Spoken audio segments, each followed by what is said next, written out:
भारत और बांग्लादेश के बीच जून में हुआ जमीन की अदला बदली का ऐतिहासिक समझौता आज रात 12 बजे से होगा लागू।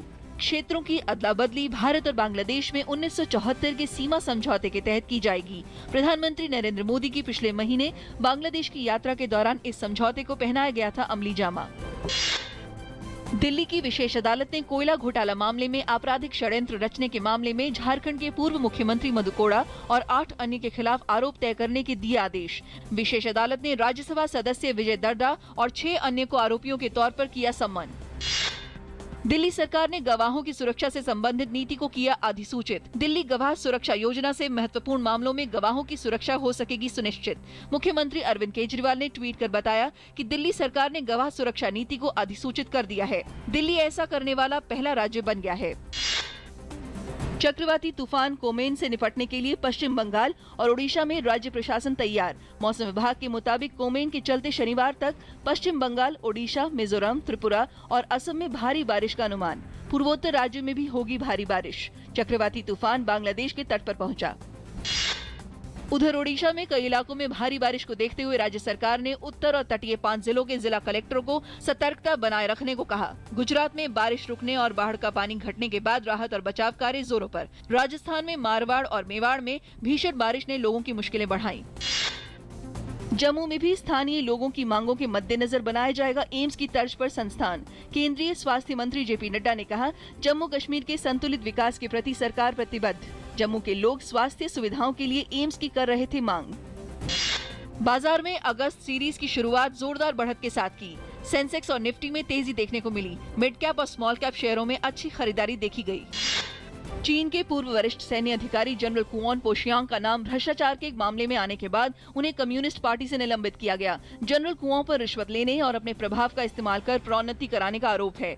शी जिनपिंग के 3 साल पहले राष्ट्रपति बनने के बाद से चीन में भ्रष्टाचार के खिलाफ सख्त अभियान चल रहा है।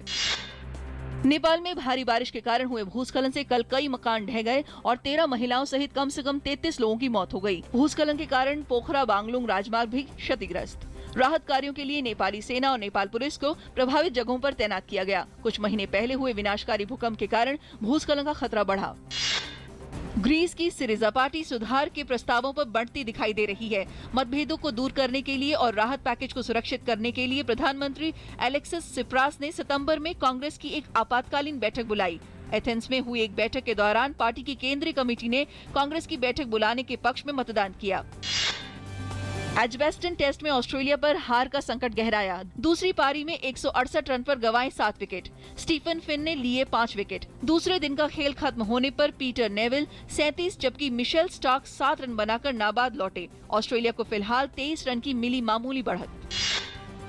अपनी गेंदबाजी से दुनिया भर के बल्लेबाजों में दहशत पैदा करने वाले 2 तेज गेंदबाजों डेल स्टेन और मिशेल जॉनसन ने अपने करियर की विशिष्ट उपलब्धि की हासिल। स्टेन जहां टेस्ट क्रिकेट में 400 विकेट लेने वाले दुनिया के 13वें गेंदबाज बने, वहीं ऑस्ट्रेलिया के मिशेल जॉनसन 300 विकेट लेने वाले गेंदबाजों के क्लब में शामिल हुए।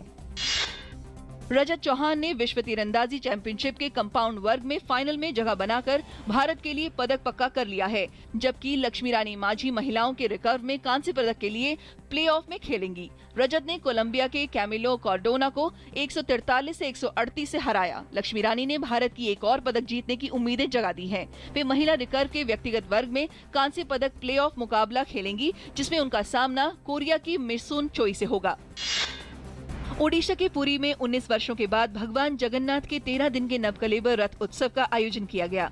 देश विदेश से 50 लाख से ज्यादा श्रद्धालु रथ यात्रा में पहुंचे। 1000 साल पुरानी इस परंपरा की एक झलक पाने के लिए लाखों लोग रात भर सोए भी नहीं। भगवान जगन्नाथ और बालभद्र और सुभद्रा की मूर्तियां नीम की लकड़ी से बनाई गई हैं। 13 दिन लंबी नवकलेबर यात्रा का 17 जुलाई से 30 जुलाई तक आयोजन किया गया। आज सुबह नीलाद्री विजय के साथ खत्म हुई इस रथ यात्रा में लाखों श्रद्धालुओं ने भाग लिया।